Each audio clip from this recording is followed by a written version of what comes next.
So normally we see Venn diagrams that look like this. And you can make them 3 circles. I've seen 4 circle, but never a 5, because then you start to get really just weird. So one of the things you want to look at when you draw your Venn diagram, you have to label both circles, because you have to know what each circle represents. So in our example, we have 25 students who are on a swim team. 14 swimmers play water polo, and 5 play only water polo. So what should our 2 circles be? Water polo and swim. So water polo is what I'll do the first one, swim is the second. What does this space right here mean? Water polo. Those are the people that do both. It's where they overlap. So do we know how many do both? Yeah. How many? 14. Because it says 14 swimmers play water polo. That means they swim and they do water polo. So we're going to write the number 14 in that overlapping space. Now it says 5 play only play water polo. So where would that one go? On the water polo, but not the overlapping. Now how many do just swim then? 9. How'd you get 9? You subtract the 2 numbers, right? Which 2? 14 and 5. 25 minus 13. Okay, so we know we have 25 total on the swim team. So what does, if I ignore water polo, because these are the people that don't swim, right? Those 5 don't swim, they just do water polo. If I were to not even consider them and just look at my swim circle, what should these add up to in my swim circle? 25. So we're not going to look at the 5 when we consider the swim team. We're only going to look at the overlap. So what's 25 minus 14? 11. So here you have a total of 25 people that swim, and 14 of them also play water polo. And then over here I can say there's 20 people on the water polo team. 14 of them also swim. So where we're going to go with this, not today but in the future, is you'll be asked to not only draw this, but then to answer what's the probability that if I pick someone at random that they play water polo? Nope. Oh. Because how many play water polo? 19. 19. So 1 out of 19 would be your probability they play water polo. If I asked you, what's the probability I pick someone that does both? 15. Out of 25. So 14 out of 25 would be our probability that they do both. So right now we're just practicing the drawing, but you could be asked questions that deal with those numbers. So like, what if I ask, what's the probability they only swim? 11 out of 25, because there's 11 that just swim out of the 25 that we have total. Okay, so let's try another one. This one is about detention and what they did at detention. So we have 40 students who served detention yesterday. 25 of them worked on math, 18 worked on English, and 11 worked on both. So start with your circles.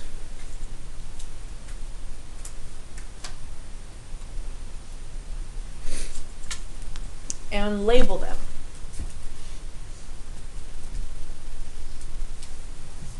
So what might our circles be labeled in this one? Math and English.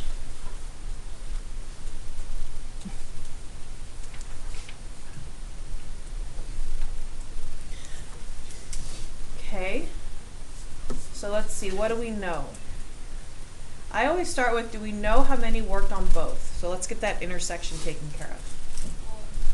11, so I'm going to put 11 here that worked on both.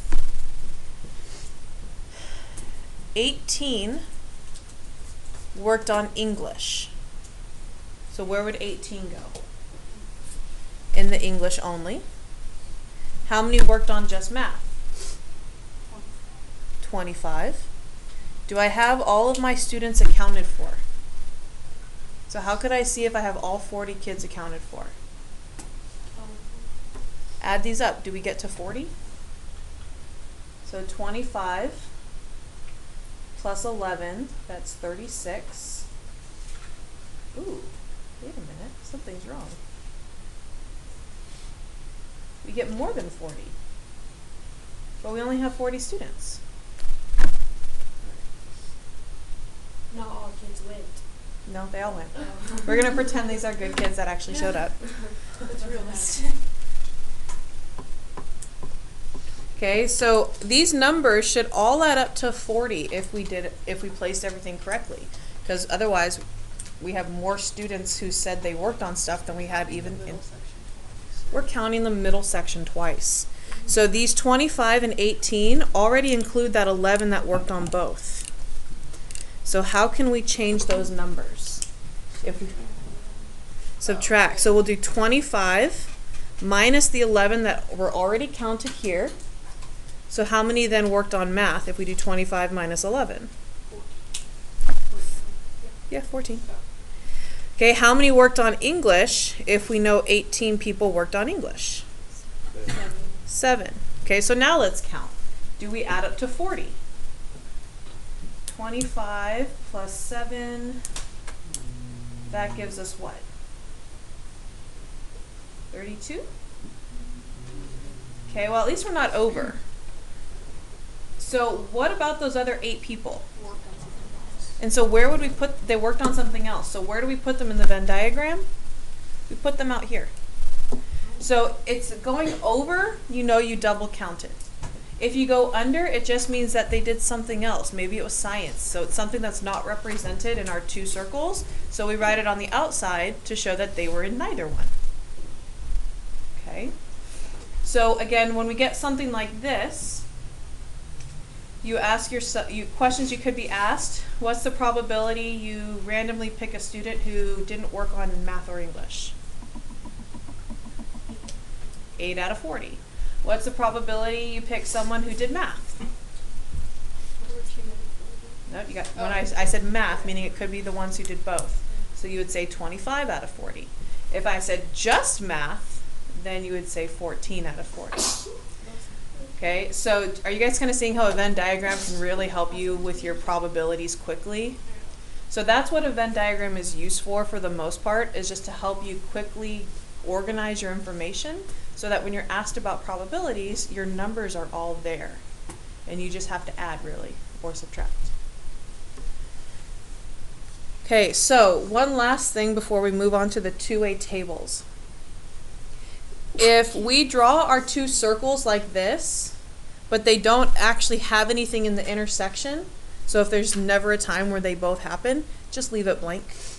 Or what you can do is just draw them so that they're not intersecting at all. That would be another way to do it. Okay. Okay, the second half of this is two-way tables. So a two-way table is another way that we organize information. And again, by organizing it this way, all it really does is tells us, or gives us our information really quick so that we can answer probability questions.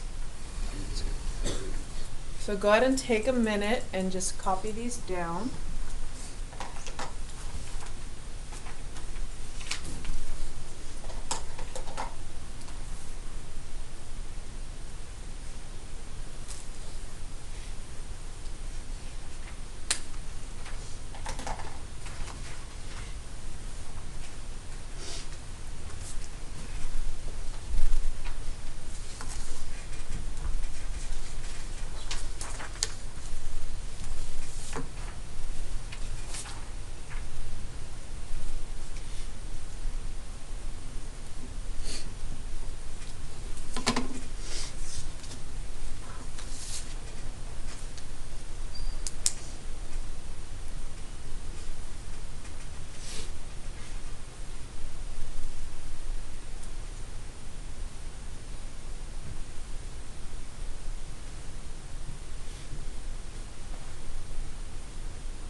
Just so you know, the difference between the two tables, one of them is partially already filled in, so we're going to have to work backwards a little bit to fill in the rest.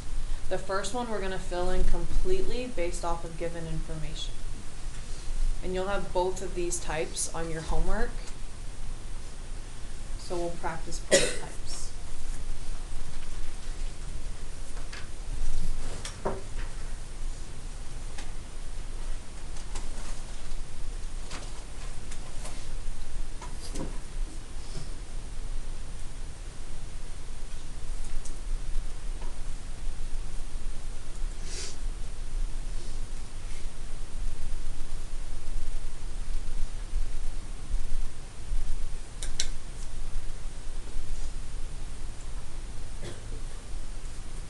Another minute.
Okay, so let's look at the first one where we talk about what people did over their break. Did they go on vacation or did they stay home? And they broke it down by male versus female students. So how many students total did they ask this question to? 40. So what do you think our total should be right here? It should be 40. Okay, so what do we know about our males? Do we know how many went on vacation? Okay, so 15 went on vacation. Do we know how many stayed home? So how many total males were in our group? Add those together, you get 25. Okay, what about female? How many females went on vacation? 9. How many stayed home? 6. So how many females were there? 15. So we want to double check. Do our totals add up to 40, what we know it should be? So what's 25 plus 15? 40. Okay, so let's figure out how many people total went on vacation. 24. How many total people stayed home? 16. You also want to make sure these add up to 40. So is 24 plus 16 equal to our total? Yes. Okay, that's really all there is to a two-way table. Usually the hard part is just making sure everything adds up in totals to what you know it should. So then questions that you could be asked after you've got a two-way table filled in is, what's the probability I pick a student who is female? 15 out of 40. So because I just said the general female, we go 15 out of 40. What if I ask the probability that someone went on vacation? 24 out of 40. And then we can even get more specific. What's the probability I picked a male who went on vacation? So we find, where do we have the males that go on vacation? 15 out of 40. Did you do this last year? Okay. We're not going to do this part today, but eventually what we're going to be looking at is probabilities that use multiple rows and columns at the same time. That's kind of where we're going with this in the next couple days. So right now your questions will be very, again, basic, where it's looking more at totals or just one specific box. We'll be looking at the combination of boxes in the next couple days. Okay, so then the next one is about freshmen and sophomores who participate in co-curricular activities. So partial results are given, meaning we have to use logic to help us fill in the rest. So they already filled in the total of 100 for us. We know that 55 were sophomores, so how many total were freshmen? We do 100 minus 55 to get 45. Okay, sticking with the freshmen, if I know 28 of them do participate, how many don't? 45 minus 28, which is what? 17. Okay, going to the sophomores, if we have 55 total and 14 of them do not participate, how many do? 41.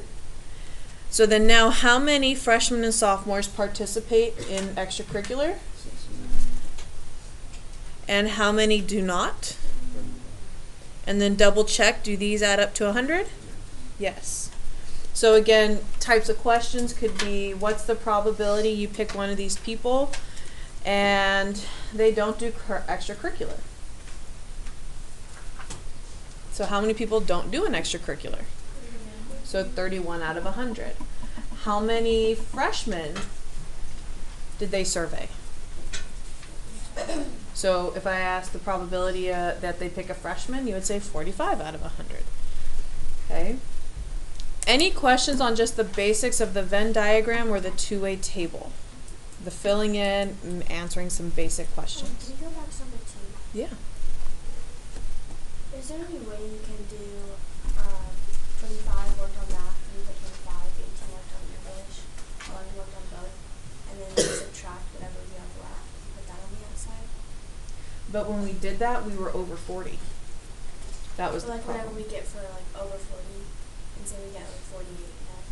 No, because when we did that, we had gotten 36 plus 7. That would have given us 43. So if we used that logic, we would have only had 3 that didn't. So it doesn't quite work that way. Because what's happening when we add the way we had it before is we were double counting 11 people, and so we have to subtract out those 11 that we double counted. Okay. Any other questions on either the Venn or the two-way table? What's wrong, Chase? All right, so go ahead and finish up 3 through 10 from 14.1.